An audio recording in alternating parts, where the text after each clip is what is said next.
You ask Tiger to solve. This deals with linear equations with one unknown. The final result is x equals 2. Let's solve it step by step. Group all x terms on the left side of the equation. Add x to both sides. Group like terms. Simplify the arithmetic. Group like terms. Simplify the arithmetic.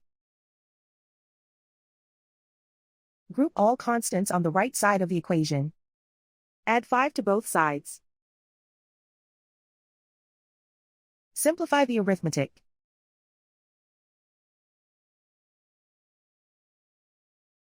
Isolate the x. Divide both sides by 7. Simplify the fraction. Find the greatest common factor of the numerator and denominator.